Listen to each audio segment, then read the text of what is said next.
तैयारियों के संदर्भ में बातचीत की जा रही है कि यदि इस प्रकार की परिस्थितियां आती है तो उन परिस्थितियों में हमें किस प्रकार से काम करना है। सरकारी, गैर सरकारी, देश के नागरिक, उन सब लोगों को किस प्रकार की तैयारी रखनी है, इसके बारे में हम सब लोगों से बातचीत की जा रही है। ये एक पहला चरण है। पहले चरण के बाद ऐसे कई सारे चरण होने हैं जिन चरणों में हमारी तैयारियों को, हमारी प्रशासनिक तैयारियां एक होती है, लेकिन आम आदमी को, क्योंकि इस सब ऐसी जो परिस्थितियां होती है तो उन परिस्थितियों में आम आदमी को भी अपने स्तर पर एक तैयारी रखनी पड़ती है, बिना किसी प्रकार की कोई घबराहट रखे। देश की सेनाओं पर और हम सब पर विश्वास रखते हुए हमें ये सब चीज ध्यान रखना चाहिए। अभी जो केंद्र सरकार और राज्य सरकार के मध्य जो वार्ता हुई है और इन तैयारियों में परफेक्शन लाने के लिए हम सब लोगों को मिलकर समेकित प्रयास करना है। आपके और कोई सजेशन होंगे जिनके संदर्भ में दो मुख्य बातें हमारे सामने हैं अभी।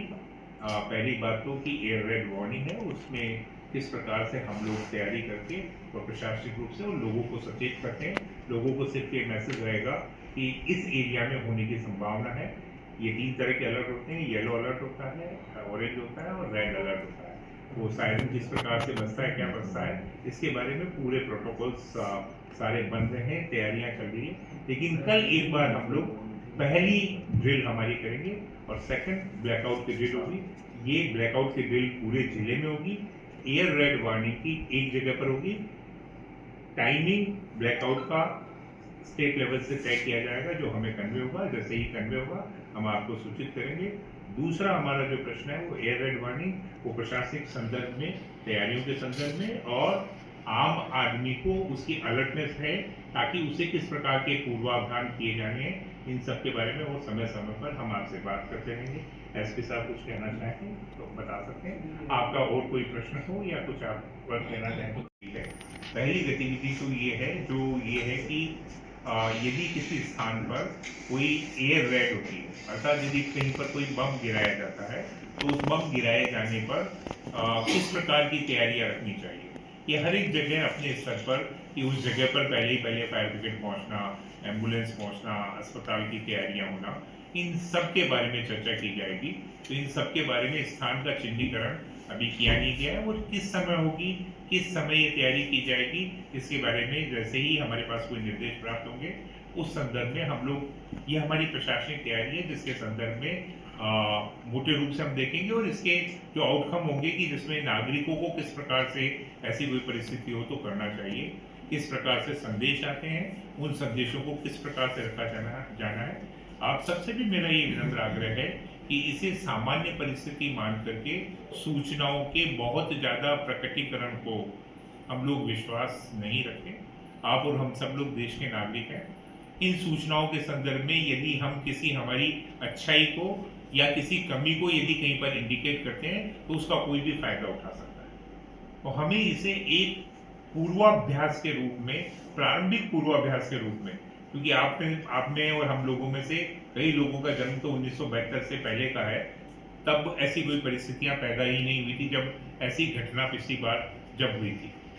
तो कल पहला जो काम है वो काम तो ये है कि एक पूर्वाभ्यास होगा कि यदि कहीं पर एयर रेड होती है, हम लोग सीमावर्ती जिला नहीं, इसलिए सीमांत जिला नहीं है, इसलिए हमारे लिए वो स्थिति नहीं है कि सीधे कोई आक्रमण में हमारे यहाँ पर कोई स्थिति बने, परंतु एयर रेड यदि कोई होती है तो उस एयर रेड के संदर्भ में किस स्थान पर हम कोई जो मैसेज सरकार की तरफ से आएगा और समय जो तय किया जाएगा उस समय में नियत समय पर सूचना आने पर पूरा सिस्टम अलर्ट होकर के अपना काम करेगा।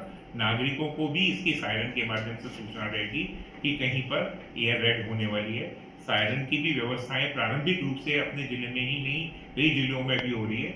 उस सायरन को पूरे सबको किस प्रकार से सूचित कर सकते हैं, बड़े सायरन किस प्रकार से ले सकते हैं, अस्पताल में हम कैसी व्यवस्था कर सकते हैं, किस तरह की होनी चाहिए, अस्पताल में इक्विपमेंट सारे तैयार हैं कि नहीं है। और ये जिले में खाली एक ही जगह पर एयर रेड वार्निंग की एक्सरसाइज होगी। इसका टाइम और स्थान और उसकी तैयारियों के संदर्भ में ये प्रशासनिक विषय है और ये एक स्थान पर होगा।